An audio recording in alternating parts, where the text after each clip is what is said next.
The Dhammapada, Chapter 12, Atta Vagga, the Self, Verse 157, Be vigilant. Attanang che peyang janya, rakheyanang surakhitang, tinnang anyatarang yamang, patijaggeya pandito. If one holds oneself dear, one should protect oneself well. During every one of the 3 watches of life, the wise man should keep vigil against evil. The prince who had no offspring, Bodhiraja Kumara. Once there was a prince called Bodhi, who had built a magnificent palace. When the palace was completed, he invited the Buddha for blessing and offering of alms food.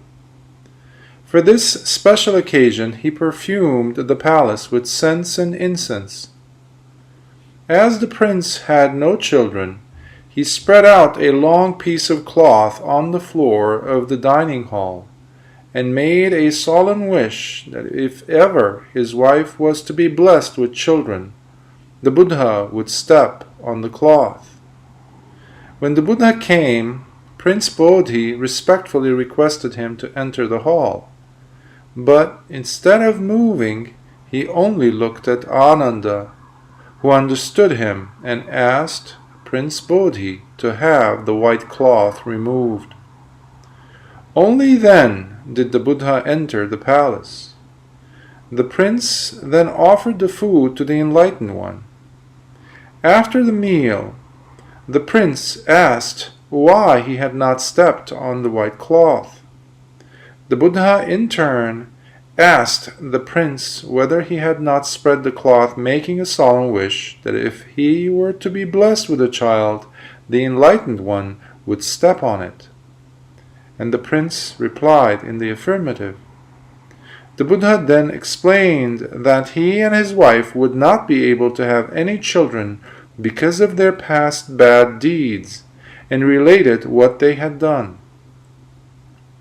In one of their past existences, the prince and his wife were the sole survivors of a shipwreck. They were stranded on a deserted island, and there they lived by eating birds' eggs, fledglings and birds without any feeling of remorse at any time. They were so concerned about their own survival that they selfishly destroyed not only the lives of innocent birds, but those of their young as well. For those evil deeds, they would not be able to have any children. If they had felt even a slight remorse for their deeds at any stage of their lives, they could have had children in this existence. Verse 158. Advisors should set the example first. Attanang eva patamang patirupe nivesaye. Attanyang anusaseya nakiliseya pandito. Let one first establish oneself in what is proper, and then instruct others. Such a wise man will not be defiled. The greedy monk, Upananda. Venerable Upananda was a very eloquent preacher. He used to preach to others not to be greedy and to have only a few wants, and he would talk eloquently on the merits of contentment and frugality and austere practices. However, he did not practice what he taught, and took for himself all the robes and other requisites that were given by devotees. On one occasion, Upananda went to a village monastery just before the Vassa, or the rainy season. Some young bhikkhus, being impressed by his eloquence, asked him to spend the vassa in their monastery. He asked them how many robes each bhikkhu usually received as donation for the vassa in their monastery, and they told him that they usually received 1 robe each. He did not want to stay there, but he left his slippers in that monastery. At the next monastery, he learned that the bhikkhus usually received 2 robes each for the vassa. There, he left his staff. At the next monastery, the bhikkhus received 3 robes each as donation for the vassa. There, he left his water bottle. Finally, he decided to spend the vassa at the monastery where each bhikkhu received 4 robes. At the end of the vassa, he claimed his share of robes as if he had observed the vassa in the monasteries where he had left his personal effects. Then he collected all the gifts and returned to his old monastery. On his way, he met 2 young bhikkhus who were having a dispute over the share of 2 robes and a valuable velvet blanket which they had between them. Since they could not come to an amicable settlement, they asked Upananda to arbitrate. Upananda gave 1 robe each to them and took the valuable velvet blanket for having acted as the arbitrator. The 2 bhikkhus were not satisfied with the decision, although they could do nothing about it. With a feeling of dissatisfaction and dejection, they reported the matter to the Buddha, who commented, "One who teaches others should first teach himself and act as he has preached." Verse 159. Act as you instruct. Atta nangche tatha kaira yatanya manussasati sudanto vata dhammeta atta hi kira duddamo. As he instructs others, so should he himself act. Himself fully controlled, he should control others, for oneself indeed is difficult to control. The monk who preached without practicing. Padhanika Tissa. Venerable Padhanika Tissa, after taking a subject of meditation from the Buddha, left for the forest with a large group of bhikkhus. There he advised the bhikkhus to be ever mindful and diligent in their meditation practice. After thus exhorting others, he himself would lie down and go to sleep. The young bhikkhus did as they were told. They practiced meditation during the first watch of the night, and when they were about to go to bed, Padhanika Tissa would get up and tell them to go back to their practice. When they returned after meditation practice, during the second and third watches of the night, he would say the same thing to them. As he was always acting in this way, the young bhikkhus never had peace of mind, and so they could not concentrate on meditation practice or even on recitation of the suttas. One day, they decided to investigate if their teacher was truly as zealous and vigilant as he said he was. When they found out that their teacher only exhorted others but was himself sleeping most of the time, they remarked, "Our teacher knows only how to advise us, but he himself is just wasting his time, doing nothing." By this time, as the bhikkhus were not getting enough rest, they were tired. As a result, none of the bhikkhus made any progress in their meditation practice.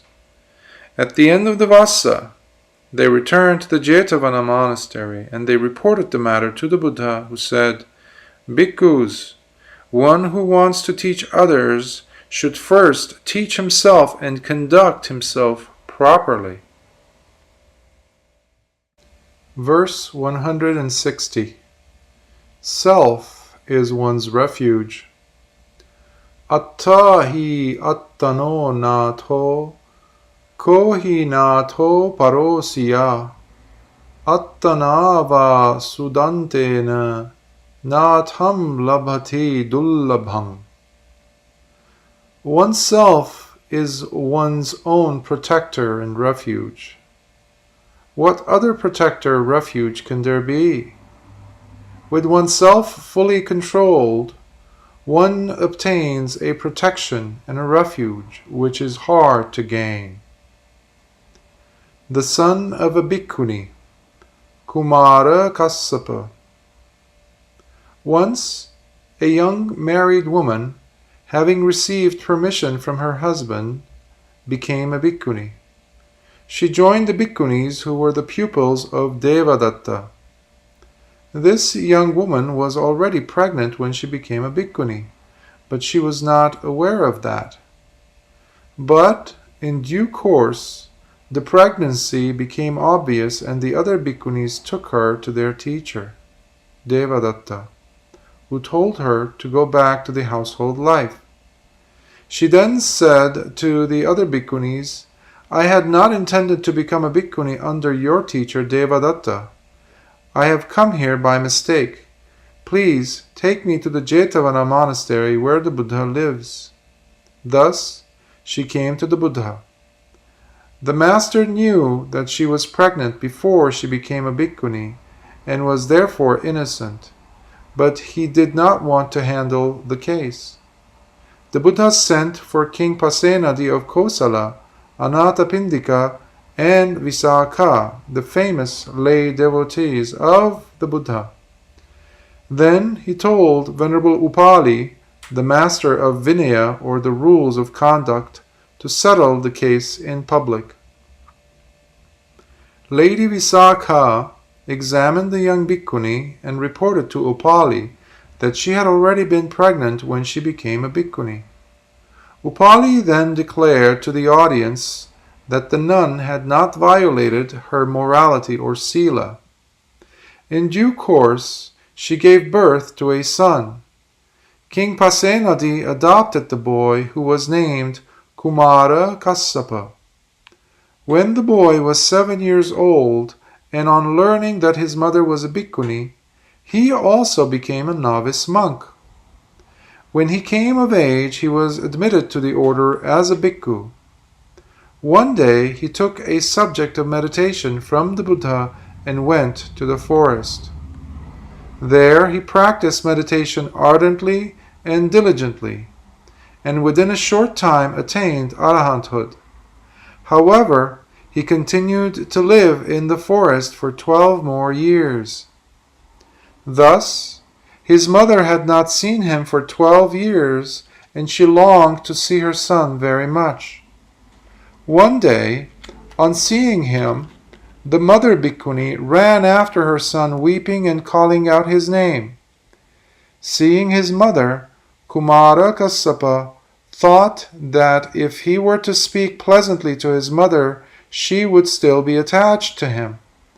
So, for the sake of her spiritual progress, he deliberately addressed her in an indifferent manner. How is it that you, a member of the order, cannot even cut off this affection for a son? The mother thought that her son was very ungrateful to her, and she asked him what he meant. Kumara Kassapa repeated what he had said before. On hearing his answer, she reflected, "Oh yes, for 12 years I have shed tears for this son of mine. Yet he has spoken harshly to me. What is the use of my affection for him?" Then the futility of her emotional attachment to her son dawned upon her, and uprooting affection for her son, on that very day she attained arahanthood. At the monastery, some bhikkhus told the Buddha, "Venerable Sir, you are a refuge to them. If the mother of Kumara Kassapa had listened to Devadatta, she and her son would not have become arahants. Surely Devadatta had judged her wrongly." The Buddha replied, Bhikkhus, in trying to reach the Deva world or in trying to attain arahanthood, you cannot depend on others. You must strive on your own. Verse 161. One is responsible for one's evil. Attana Vagga papang attajang atta sambhavang abhimantati dummedhang vajirang vasmamayang maning. The evil done by oneself, arising in oneself, and caused by oneself, destroys the foolish one, just as a diamond grinds a hard gem. The untimely death of a devotee, Mahakala. On a certain holy day, Mahakala, a lay disciple, went to the Jetavana monastery. On that day he observed the 8 moral precepts, or the Uposatha Sila, and listened to the discourses on the Dhamma throughout the night. It so happened that on that same night some thieves broke into a house, and the owners, on waking up, went after the thieves, who ran away in all directions. Some ran in the direction of the monastery. It was then nearing dawn, and Mahakala was washing his face at the pond close to the monastery. The thieves dropped their stolen property in front of Mahakala and ran off. When the owners arrived, they saw Mahakala with the stolen property. Taking him for one of the thieves, they caught hold of him and beat him. Mahakala died on the spot. Early in the morning, when some young bhikkhus from the monastery came to the pond to fetch water, they saw the dead body. On their return to the monastery, they reported to the Buddha, Venerable Sir, the lay disciple who was at this monastery listening to the religious discourses all through the night has met with a death which he does not deserve. The Buddha replied, Bhikkhus, if you judge from the good deeds he has done in this existence, he has indeed met with a death he does not deserve. But the fact is that he has only paid for the evil he had done in a past existence. In one of his previous existences, he fell in love with another man's wife and had beaten her husband to death. Thus, evil deeds surely get one into trouble. They even lead one to hell. Verse 162. The corrupt bring about their own ruin. Yassa acchanta dussilyang maluva salangi votatang karoti so tathatanang yathanang ichchati diso. As the creeper or maluva plant strangles the sal tree, so also a really immoral person, overwhelmed by craving, does to himself just what his enemy wishes him to suffer. The story of Devadatta, the opponent of the Buddha. One day, some bhikkhus were talking amongst themselves when the Buddha came in and questioned them about the subject of their conversation. They answered that they were talking about Devadatta, and then continued as follows. Venerable Sir, Devadatta is indeed a man without morality. He is also very avaricious. He has tried to gain name and fame by getting the confidence of King Ajatasattu by unfair means. He has also tried to convince the king that by getting rid of his father, he, King Ajatasattu, would immediately become a powerful ruler. Having been thus misled by Devadatta, King Ajatasattu killed his own father by torturing him. Devadatta has even attempted 3 times to kill you, Venerable Sir. Devadatta is, indeed, very wicked and ambitious. After listening to the bhikkhus, the Buddha told them that Devadatta had not only tried to kill him then, but had also tried to kill him in his previous existences. Then the Buddha said, Bhikkhus, just as a creeper strangles the tree to which it clings, so also those without morality, being overwhelmed by evil desires, will have to suffer for their misdeeds. Verse 163. Evil is easy, but good is difficult. Sukarani asadhuni attano ahitani cha yang ve hitang cha sadhun cha tang ve parama dukkharam. Easy to do are things that are evil and not beneficial to oneself, but very difficult indeed to do is that which is beneficial and good. The story of schism in the order. One day, when the Buddha was giving a discourse in the Veduvana monastery, Devadatta came to him and suggested that since the Buddha was getting old, the duties of the order should be entrusted to him, Devadatta. But the enlightened one did not accept his proposal, and Devadatta felt very insulted. From that time he felt very bitter. He even tried to kill the Buddha, but all his attempts failed. Later, he tried another tactic. This time he came to him and proposed 5 rules of discipline for the bhikkhus to observe throughout their lives. He proposed, for one, that the bhikkhus should live in the forest. 2, that they should live only on food received on alms rounds. 3, that they should wear robes made only from pieces of cloth collected from rubbish heaps. 4, that they should reside under trees. And 5, that they should not take fish or meat. The Buddha did not have any objections to these rules and did not restrict those who were personally willing to observe them, but for various valid considerations, he was not prepared to introduce these rules of discipline as binding laws on the order in general. Devadatta claimed that the rules proposed by him were much better than the existing rules of discipline, and some new bhikkhus agreed with him.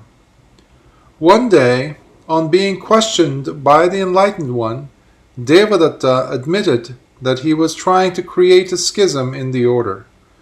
Devadatta was advised that it was a very serious misdeed, but he paid no heed to the advice. Later, Devadatta informed Venerable Ananda that from that day onwards he would observe all his religious activities and perform monastic duties separately from the order instituted by the Buddha. Ananda then reported the matter to the Master. On hearing this, the Buddha reflected, Devadatta is committing a very serious misdeed in dividing the Sangha community, and he will have to suffer for his evil intention. Then the enlightened one said, For a virtuous person, it is easy to do good deeds, and it is difficult to do evil. But for an evil one, it is easy to do evil and difficult to do good. Indeed, it is easy to do something which is not beneficial, but it is very difficult to do something which is good and wholesome. Then Devadatta, followed by a group of bhikkhus, broke off from the order and went to Gayasisa. However, the two chief disciples, Venerable Sariputta and Venerable Mahamoggallana, were able to make many of those bhikkhus realize their mistakes, and they returned to the Buddha. A few notes from the author. Some of the considerations mentioned earlier in regards to the code of discipline for monastics included 1. Discipline should be self-imposed and not dictated by rigid rules. 2. A rigid set of rules could be easily used by groups of people to repress individual freedoms. 3. Rules may not always be practical due to changes in locale and time. Today, in the light of modern times, we can appreciate the wisdom of the Buddha in not having adopted these suggestions of Devadatta. Verse 164. Scorn not the noble. Yosasanang arahatang ariyanang dhamma jivinang patikko sati dummedho dithing nissaya papikang phalani katha kassa eva atta ganyaya phallati. The foolish man who, on account of false views, scorns the teaching of the Arahants, the noble ones, and the righteous, produces fruit like the bamboo, only for self-destruction. The jealous monk, Kala. Once in Savatthi, an elderly woman was looking after a monk called Kala, like her own son. One day, hearing from her neighbors about the virtues of the Enlightened One, she wished to go to the Jetavana monastery and listen to his discourse. So she told Kala about her wish. But he advised her against it. 3 times she spoke to him about her wish, but he always dissuaded her. But one day, in spite of his objections, the lady went to the Jetavana monastery.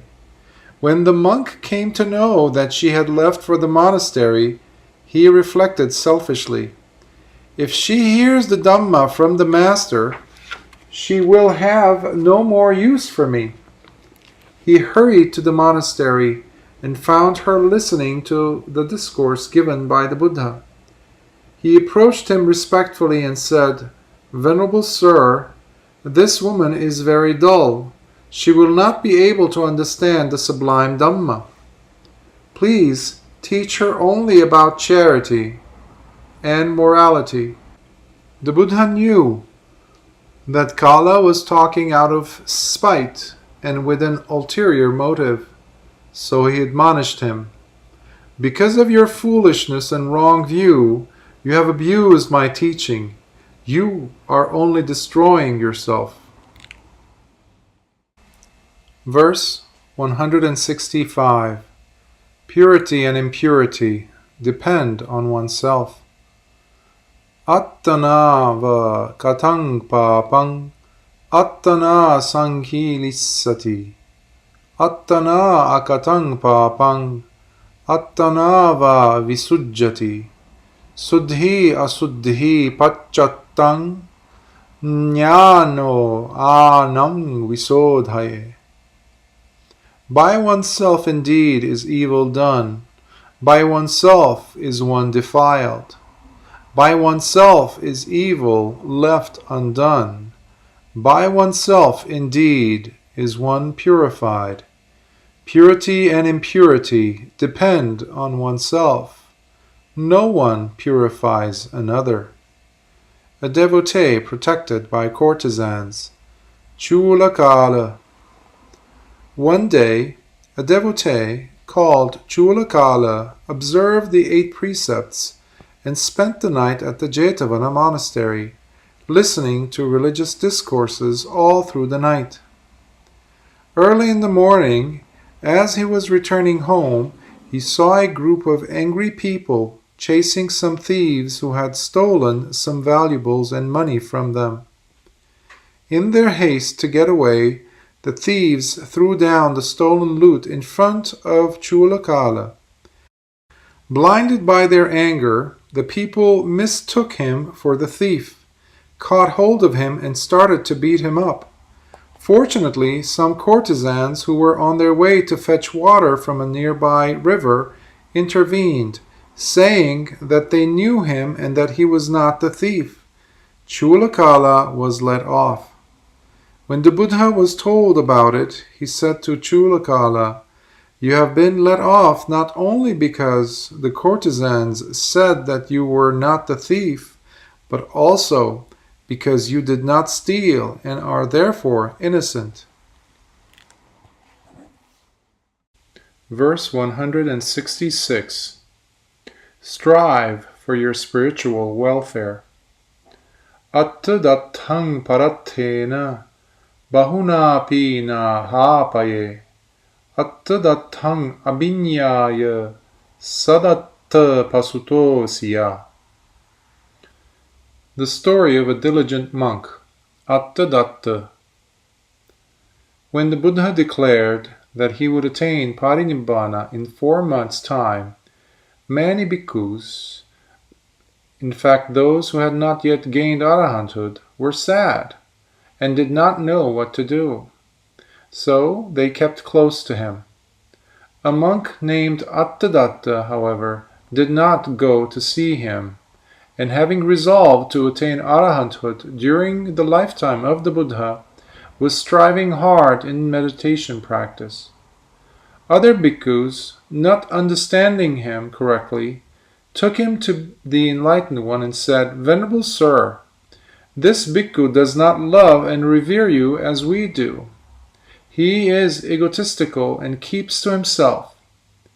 The monk then respectfully explained that the greatest homage he could pay the Buddha was to attain arahanthood before his parinibbana.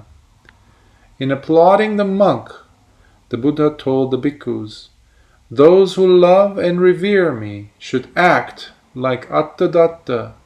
You are not paying me homage by coming to see me. You pay me homage only by practicing the Dhamma I have taught you." A note from the author. Within this sutta, welfare denotes one's ultimate goal, in effect, nibbana. Personal sanctification should not be sacrificed for the sake of external homage. One must not misunderstand this verse to mean that one should not selflessly work for the welfare of others.